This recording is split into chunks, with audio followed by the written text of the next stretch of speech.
Hey everybody, this is Captain Mac, and when I'm not sailing the seven seas, I'm playing video games.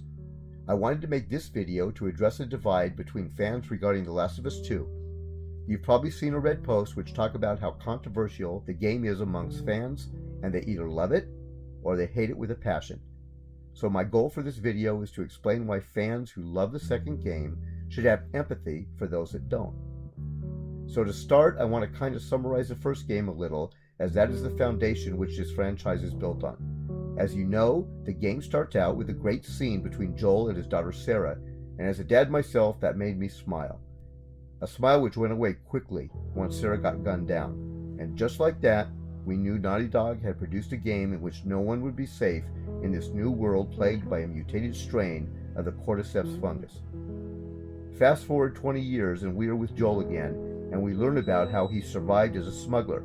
He ends up becoming tasked to smuggle out a 14-year-old girl out of Boston and basically across country to a group called the Fireflies. We end up learning that Ellie is immune to the infection and that the Fireflies want her to see if they can make a vaccine to save the human race. We play as Joel and Ellie through hordes of infected and vicious survivors, and along the way, Ellie and Joel create a special bond.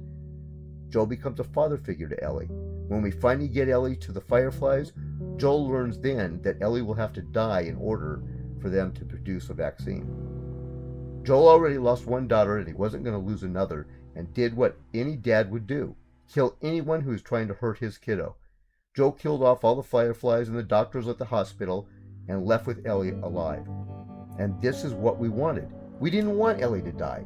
Not after hours of gameplay and caring about her. I was right there with Joel in taking out all the Fireflies to get her out of there.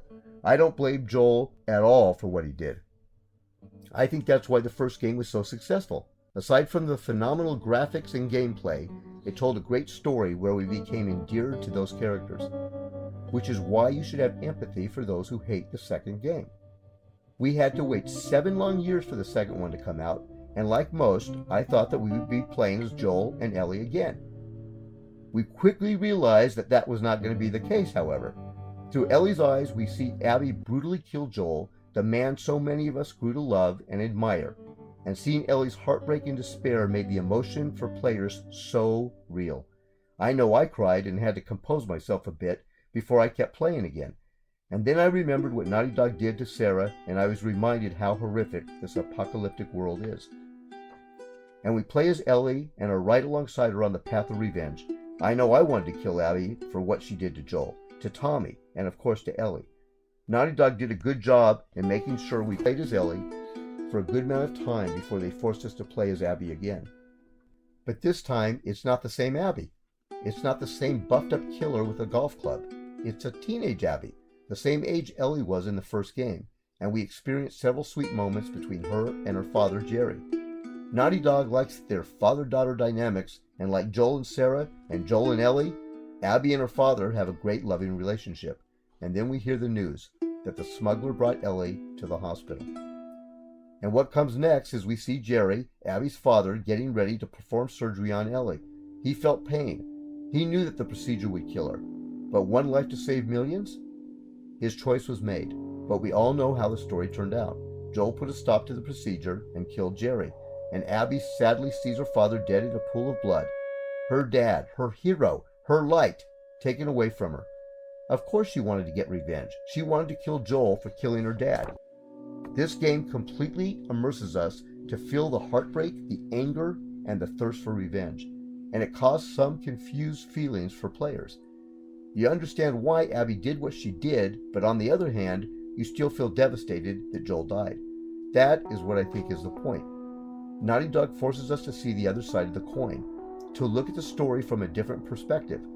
I don't blame Joel at all for what he did to save Ellie, just like I don't blame Abby for what she did. It just goes to show that actions, no matter how we might agree with them at the time, have consequences. And in this cruel world, those consequences are often bloody and final. Some fans are just too emotionally invested about Joel's character that they can never get past him being dead. And that's okay. I understand.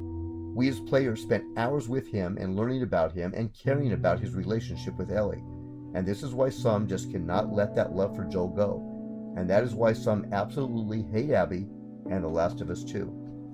Me personally, I love the game. I think it is a masterpiece, but I also understand why some people disagree, and that is what I am getting at. Not everyone is going to have the same opinions. What matters is that you can empathize with others and see where they are coming from, just like we learned to do in the game. Those of us that love the second game are able to still find Joel endearing despite what he did, and find Abby endearing despite what she did. The vast majority of people who hate the second game cannot let go of the anger and frustration of Abby killing Joel, and they can't or don't want to empathize with her. So instead of calling these disgruntled fans names or getting into arguments that go nowhere, I urge you to empathize with them.